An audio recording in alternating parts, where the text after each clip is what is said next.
எல்லாருக்கும் வணக்கம். இன்றைக்கி நான் ஒரு விஷயத்த இங்கே நான் பதிவு பண்ணணும் அப்படின்னு நினச்சேன். ஸோ அதனால தான் இந்த வீடியோவை நான் இப்போ ரெக்கார்ட் செஞ்சுக்கிட்டுருக்கேன். ஒரு வாரத்துக்கு முன்னாடி என்னுடைய அப்பா இறந்துட்டாங்க. அது ஏன் இறந்தாங்க அப்படிங்கிறத தாண்டி நம்ம சரியான ட்ரீட்மெண்ட் கொடுத்துருந்தா ஒரு வேளை அவங்க உயிரோடு இருந்திருப்பாங்களோ அப்படிங்கிற ஒரு சந்தேகம் என் மனசுக்குள்ளே வருது. அதுக்கு முக்கியமான காரணங்கள் என்னென்ன அப்படின்னா, அப்பா லோ ப்ரெஷர்னு சொன்னாங்க. லோ ப்ரெஷர் இருந்தால் கண்டிப்பாக அதை ஹாஸ்பிட்டல் பொதுவாக கவர்மெண்ட் ஹாஸ்பிட்டல் அவங்களுடைய சிஸ்டம் சரியாக இங்கே இல்லை அப்படிங்கிற ஒரு பரவலான கருத்து எல்லார் மனசுலையும் இருக்குது. அதுவும் உண்மையும் கூட தான். எதுக்காக நான் சொல்ல வரேன் அப்படின்னா,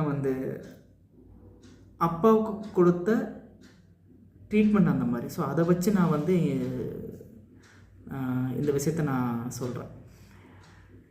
எப்படி நடந்தது, என்ன நடந்தது அப்படின்னா, அப்பா ஹாஸ்பிட்டலுக்கு சம் எமர்ஜென்சிலாம் கூட்டி போகிறோம் அப்படின்னா அவங்க நம்மளோட ஒரு உயிரை ஒரு வேல்யூ பண்ணுறதே இல்லை. அவங்க சரியான ஒரு ரெஸ்பான்ஸ் கிடைக்காது, சரியான ஒரு இன்ஃபர்மேஷன் கிடைக்காது, எதுவுமே ப்ராப்பராக இருக்காது. அது அங்கே அவங்க ஒரு ஒரு ஒரு எப்படி சொல்கிறது, அந்த ஒரு மருத்துவருங்கிற ஒரு அந்த இதை தாண்டி அவங்க எல்லாமே பிஸ்னஸாக தான் பார்க்குறாங்க. எப்படி சொல்ல வரேன் அப்படின்னா, வேல்யூ பண்ணுறதில்ல. ஸோ அதாவது காசு இருக்கவங்களுக்கு ஒரு விதமான வேல்யூ அப்படின்னா, அவங்க காசு இருக்கவங்க ப்ரைவேட்டில் போய் பார்த்து அங்கே அவங்களோட சிஸ்டம் ப்ராப்பராக ட்ராக் பண்ணி பண்ணுறதுனால அவங்களுக்கு எல்லாமே ப்ராப்பராக கிடைக்குது. இப்போ காசு இல்லாதவங்க என்ன பண்ணுவாங்க, அரசு மருத்துவமனைக்கு தான் போவாங்க. அப்போது அவங்களுக்கு அதுக்கு அங்கே போகும்போது அவங்களுக்கு சரியான ட்ரீட்மெண்ட் கிடைக்குதா அப்படிங்கிறது இங்கே ஒரு கேள்விக்குறியாகவே இருக்குது. இது நிறைய பேர் சொல்லியிருக்காங்க. இது இப்படி போயிட்டு தான் அதுக்கு என்ன தான் தீர்வு, நம்ம என்ன பண்ணணும், நம்ம என்ன பண்ணால் இதை சரி பண்ண முடியும் அப்படிங்கிறத தான் நம்ம யோசிக்கணும். இப்போ ஏன்னா எத்தனையோ அரசாங்கம் போகும்போது இந்த சிஸ்டத்தை மாற்றவே முடியல. ஸோ அதுக்கு என்ன பண்ணலாம் அப்படிங்கிறது தான் எனக்கு ஒரு கேள்விக்குறியாக இங்கே நிற்குதுங்க. என்ன ஒருவேளை நான் என்னுடைய அப்பாவை தனியார் மருத்துவமனைக்கு கொண்டு போயிருந்தா காப்பாற்றிருக்கலாமா அப்படிங்கிற ஒரு கேள்விக்குறி எனக்கு வருது. அப்படின்னா அங்கேயே அவங்களோட சிஸ்டம் சரியில்லை அப்படிங்கிற மாதிரி தான் நம்மளுக்கு தோணுது. மருத்துவர்கள் அவங்க அதை ஒரு சேவையாக கருதணும். அதை ஒரு பிஸ்னஸாக பார்க்காம அதை ஒரு சேவையாக செய்யும் தொழிலே தேவைன்னு சொல்லியிருக்கேன். அது அவங்க ஒரு இருக்கிறதுல ரொம்ப ஒரு வேல்யூபிளான ஒரு துறையாக அந்த மருத்துவத்துறை தான். அப்படிங்கிறப்ப நம்ம மக்கள் அவங்கள நம்பி தான் நம்ம போகிறோம் அப்படின்னா அவங்க நம்மளோட உயிருக்கு அவங்க வேல்யூ பண்ணணும். ஆனால் இப்போ இருக்க அரசு மருத்துவமனையில் பொதுவாக நான் திரும்பவும் சொல்கிறேன், எல்லாத்தையும் நான் சொல்ல கிடையாது, ஒரு சில விஷயங்கள் நான் சொல்ல இங்கே பதிவு பண்ணி நான் ஆசைப்பட்றேன். இப்போ உள்ள மருத்துவர்கள் எல்லாமே அப்போது முக்கியமாக அரசு மருத்துவமனையில் வேலை செய்கிறாங்கள ட்ரைனிங் எடுக்கிறவங்க, ப்ராக்டிஸ் பண்ணுறவங்க யாராக இருந்தாலும் அவங்க அந்த ஜாப், அந்த வேலையை உணர்வுபூர்வமாக பண்ணுறாங்களா அப்படிங்கிறது டவுட்டு தான். ஒரு சில பேர் அதை ட்ரீமாக ஒரு கனவாக நினச்சி அந்த வேலையில் உள்ளே வந்தாலும் அவங்களோட சிஸ்டத்தை பார்த்து இவங்களும் கொஞ்ச நாளுக்கு அப்புறம் அவங்களும் மாறிடுறாங்க. ஸோ அவங்க மருத்துவர்கள் அந்த தொழிலை உணர்வுபூர்வமாக மதித்து பாகுபாடு இல்லாமல், ஏற்றத்தாழ்வு இல்லாமல் எல்லாத்தையும் சரிசமமாக நடத்தணுங்கிறது தான் என்னுடைய வேண்டுகோள். ரெண்டாவது, அரசு மருத்துவமனையில் வேலை செய்கிற அனைத்து மருத்துவர்களும் தனியாக கிளினிக்கோ இல்லை வேறு ஏதோ ப்ரைவேட் ஹாஸ்பிட்டல்லையோ வேலை பார்க்கக்கூடாது அப்படிங்கிற ஒரு ரூலை இந்த தமிழக அரசு நம்மளுடைய தமிழக அரசு கொண்டு வரணும்னு நான் வேண்டி விரும்பி கேட்டுக்கிறேன்.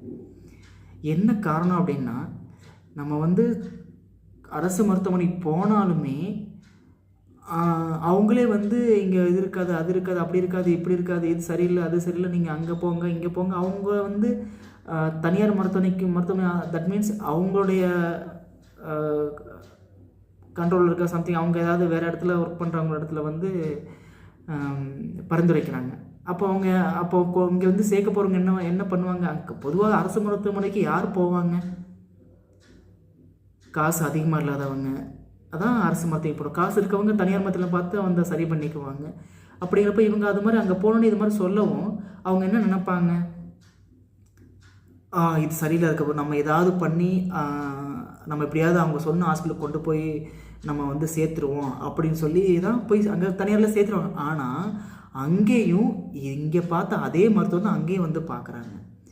அங்கே கொடுக்குற ஒரு ட்ரீட்மெண்ட் வந்து இங்கேயே இந்த கவர்மெண்ட் ஹாஸ்பிட்டல்லையே வந்து கொடுக்கலாமே, ஏன் இங்கே கொடுக்காம அங்கே கொண்டு போய் கொடுக்குறாங்க? அப்படிங்கிறது ரொம்ப ஒரு வருத்தம் அளிக்கக்கூடிய ஒரு விஷயம். அதனால் தமிழக அரசுக்கு நான் வேண்டிக் கொள்கிற ஒரே ஒரு விஷயம் என்னென்னா, அரசு மருத்துவர்கள் யாராக இருந்தாலும் தனியாக வந்து கிளினிக்கோ இல்லை வந்து வேற ஒரு ப்ரைவேட் மருத்துவமனைகளும் வந்து வேலை செய்யக்கூடாது அப்படிங்கிற ஒரு ரூலை கொண்டு வரணும்னு நான் தயவுசெய்து கேட்டுக்கிறேன். 3வது, அரசு மருத்துவர்களை மட்டும் குறை சொன்னால் போதாது. அதுவும் நான் வந்து அனைத்து மருத்துவர்களையும் நான் குறை சொல்ல கிடையாது. ஏன்னா அதுலேயும் நிறைய பேர் பார்த்திங்கன்னா உணர்வுபூர்வமாக எல்லாத்துக்கும் ரெஸ்பெக்ட் பண்ணி வேல்யூ பண்ணி ப்ராப்பராக வந்து செக் பண்ணி பண்ணுற மருத்துவர்கள் நிறைய பேர் இருக்காங்க. நிறைய பேர் நானும் நிறைய பார்த்துருக்கேன். ஆனால் எல்லாரும் அப்படி இருந்தால் நல்லா இருக்குமே அப்படிங்கிற ஒரு ஆசை தான் எனக்கு வந்து.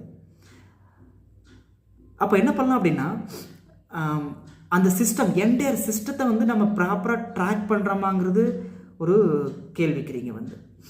இப்போ ஒரு ப்ரைவேட் ஹாஸ்பிட்டல் இருக்குது அப்படின்னா அவங்க என்ன பண்ணுவாங்க? ஈச் அண்ட் எவ்ரி ஸ்டெப்பை வந்து அவங்க க்ளோஸாக ட்ராக் பண்ணுறாங்க. அப்போ எங்கேயுமே தப்புகள் நடக்காது. ஆனால் அரசு மருத்துவமனையில் பெருசாக வந்து எனக்கு ட்ராக்கிங் சிஸ்டம் இருக்காங்கிறது தெரியாது. அது ப்ராப்பராக மெயின்டைன் பண்ணுறாங்களா அப்படிங்கிறது சந்தேகம். அதே மாதிரி மருத்துவமனைங்கிறது மிகப்பெரிய ஒரு கோயிலுக்கு சமமான ஒரு இடம். அது வந்து அப்படிங்கிறப்ப அந்த இடத்த நம்ம எப்படி வச்சுக்கணும் அப்படிங்கிறது நம்ம பார்க்கணும். இப்போ இந்த ப்ரைவேட் ஹாஸ்பிட்டல் போது எவ்ரிதிங் க்ளீனாக பர்ஃபெக்டாக இருக்கும். நீங்கள் அரசு மருத்துவம் ஒரு டாய்லெட் போய் பாருங்கள், ஒரு பாத்ரூம் எப்படி இருக்குன்னு பாருங்கள். எல்லாமே அலட்சிய போக்கு. அந்த அலட்சிய போக்கு எங்கேருந்து வருது? அதுக்கான அதிகாரிகள் சரியாக அதை கவனிக்காதனால தான் அந்த அலட்சிய போக்கு வருது. அந்த அதிகாரிகள் ஏன் சரியாக கவனிக்க மாட்டேங்கிறாங்க? அவங்களோட அமைச்சரோ இல்லை தமிழக அரசோ யாருமே வந்து அவங்களுக்கு கேள்வி கேட்குறது இல்லை. அடித்தட்டு மக்கள் கேள்வி விட அதை பெருசாக அவங்க எடுத்துக்கிறது இல்லை. அவங்க வந்து ப்ரைவேட் ஹாஸ்பிட்டலில் கொடுக்கக்கூடிய ஒரு சிஸ்டத்தை வந்து ஒரு விஷயத்தை வந்து நம்மளால் ஒரு அரசால் ஏன் கொடுக்க முடியாது? எங்கே தப்பு நடக்குது, அதை எப்படி நம்ம சரி பண்ணுறது அப்படின்னு நம்முடைய தமிழக அரசுக்கு அதை சரியாக யோசித்து சரியாக பிளான் பண்ணி அதை வந்து நடைமுறைப்படுத்தணும் அப்படிங்கிறது என்னுடைய தாழ்மையான வேண்டுகோளை நான் அந்த இடத்துல இங்கே நான் பதிவு பண்ண விரும்புகிறேன். நான் சொல்கிறதுல ஏதாவது தவறுகள் இருந்தால் என்ன மன்னிச்சிடுங்க. ஏன்னா அது ரொம்ப ஒரு கஷ்டமான ஒரு விஷயம். ஏன்னா இது என்னுடைய வாழ்க்கை ஃபுல்லாக இந்த ஒரு வழி இருக்கும். ஏன்னா நம்ம அப்பாவை வந்து தனியாருக்கு கூட்டு போயிருந்தால் சரி பண்ணியிருக்கலாமோ அப்படிங்கிற ஒரு குற்ற உணர்ச்சி எனக்கு உறுத்திக்கிட்டே இருக்கும். ஸோ அதனால தான் அந்த பதிவை நான் அந்த இடத்துல பதிவு பண்ணியிருக்கேன். ஏன்னா இதே மாதிரி தான் என்னுடைய அம்மாவும் இறந்தாங்க 1 வருஷத்துக்கு முன்னாடி. போதிய வசதி இல்லாதனால தனியாரில் எங்களால் வந்து அவங்களுக்கு ட்ரீட்மெண்ட் கொடுக்க முடியாததுனால கவர்மெண்ட் ஹாஸ்பிட்டலில் போயிட்டு ட்ரீட்மெண்ட் பார்த்து அவங்க இறந்துட்டாங்க 1 வருஷத்துக்கு முன்னாடி. ஒரு வேண்டுகோள் நான் அந்த இடத்துல வைக்க விரும்புகிறேன்.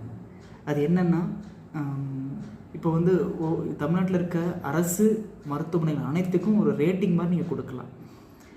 இப்போ வந்து காலேஜஸ், ஐஐடி அந்த மாதிரி நிறையா இன்ஸ்டியூஷன் கொடுக்குறாங்க. அதே மாதிரி அரசு மருத்துவமனைக்கும் அவங்களுடைய சர்வீஸை பேஸ் பண்ணி அவங்க எந்த அளவுக்கு வந்து சர்வீசஸ் கொடுக்குறாங்க, எப்படி நடந்துக்கிறாங்க, கேம்பஸ் எப்படி இருக்குது, மற்ற துறைகளையும் பார்த்து ஒவ்வொரு அரசு மருத்துவமனைக்கும் ஒரு ரேட்டிங் கொடுத்தாங்க அப்படின்னா அதை பார்த்து மற்ற மருத்துவமனைகளும் வந்து சரி பண்ணதுக்கான வாய்ப்புகள் அதிகமாக இருக்குது அரசு மருத்துவமனையை பொறுத்தவரை நான் சொல்ல வரேன். ஏன்னா இப்போ வந்து அரசு பள்ளிகளே நீங்கள் வந்து தேர்ந்தெடுத்து கொடுக்குறீங்க, அதாவது மாடல் ஸ்கூல்னு நிறைய கொண்டு வந்திருக்கீங்க. அதில் வந்து நல்லா பண்ண ஸ்கூலுக்கு வந்து நீங்கள் இயர்லி அவார்டெலாம் கொடுக்குறீங்க. அதே மாதிரி அரசு மருத்துவமனைக்கு நீங்கள் கொண்டு வந்தீங்க அப்படின்னா மாற்றங்களை கொஞ்சம் எதிர்பார்க்கலாம். அதே மாதிரி அதே வேளையில் வந்து மற்ற டிபார்ட்மெண்ட் லைக் ரிஜிஸ்ட்ரேஷன் பண்ணுறது அதெல்லாம் வந்து ப்ராப்பர் ஆன் டைம் நடக்குதா. ஏன் நான் அதை பதிவு சொல்கிறேன் அப்படின்னா, என்னுடைய அப்பா இறந்து 1 வாரம் ஆச்சு. இது வரைக்கும் எனக்கு வந்து இறந்த சர்டிஃபிகேட் எனக்கு இன்னும் கிடைக்கல. நானும் ஆன்லைனில் போய் செக் பண்ணி பார்த்தேன், எனக்கு இது வரைக்கும் வரல. அது எப்படி உடனே பண்ணிடுவாங்களா, இல்லை வந்து 1 வீக் 2 வீக்ஸுக்கு அப்புறம் தான் பண்ணுறாங்களாங்கிறது எனக்கு சரியாக விவரம் தெரியல. ஸோ அந்த எல்லாமே வந்து இந்த ப்ராப்பராக சிஸ்டம் நடக்கணும் அப்படின்னா அது நடந்தால் யாருக்கும் எந்த ஒரு பிரச்சனையும் இல்லை. அதே மாதிரி சரியான தகவல்களை வந்து கொடுக்கணும். யாருமே வந்து அரசு மருத்துவமனையில் வந்து என்ன பிரச்சனைன்னே சொல்ல மாட்டாங்க. இப்போ அவங்க அதை பண்ணுவாங்க, அதாவது அவங்களுடைய நம்ம கேள்வி கேட்டால் அவங்களுக்கு அஃப்கோர்ஸ் அவங்களுக்கும் ப்ரெஷர் இருக்கும், இல்லைன்னு சொல்ல வரல. அதே நேரத்தில் தெளிவான ஒரு டீட்டெயில்ஸ் கொடுத்தாங்க அப்படின்னா அதுக்கு ஏற்ற மாதிரி அவங்களுடைய குடும்பங்கள் வந்து என்ன பண்ணலான்னு யோசிப்பாங்க. அதனால் வந்து தமிழக அரசுக்கு வந்து நான் தாழ்மையான வேண்டுகோள் இருக்கிறேன். அரசு மருத்துவர்கள் தயவு செய்து அவங்க அரசு மருத்துவராக இருக்கும்போது வேறு தனி ப்ரைவேட் ஹாஸ்பிட்டல்லையோ இல்லை ப்ரைவேட் கிளினிக்கோ வைக்கக்கூடாது அப்படிங்கிற ஒரு சட்டம் கொண்டு வந்தீங்க அப்படின்னா மாற்றத்தை எதிர்பார்க்கலாம். அதே மாதிரி அரசு அதிகாரிகள், சம்பந்தப்பட்ட துறை சார்ந்த அதிகாரிகள், சம்பந்தப்பட்ட அமைச்சர்கள் எல்லாருமே வந்து சிஸ்டம் ப்ராப்பராக இருக்குதா அப்படின்னு மாதத்துக்கு ஒரு முறையாவது ஆடிட்டிங் பண்ணுற மாதிரி, மற்ற இதெல்லாம் ஆடிட்டிங் பண்ண அதே மாதிரி இன்ஃபெக்ஷன் வந்தீங்க அப்படின்னா அவங்களும் யோசிப்பாங்க, இன்றைக்கி வருவாங்க, ஏதாவது இன்றைக்கி ஏதாவது செக் பண்ணுவாங்க, அப்போ ப்ராப்பராக இருக்கணும் அப்படின்னு ஒரு எல்லாமே. ஏன்னா ஒரு அலட்சிய போக்காக இல்லாமல் எல்லா உயிரினங்களும் ஒரே உயிரினங்கள் தான், எல்லாத்துக்கும் மதிப்பு கொடுத்து ட்ரீட்மெண்ட்டை செஞ்சாங்கன்னா ரொம்ப சந்தோஷமாக இருக்கும்.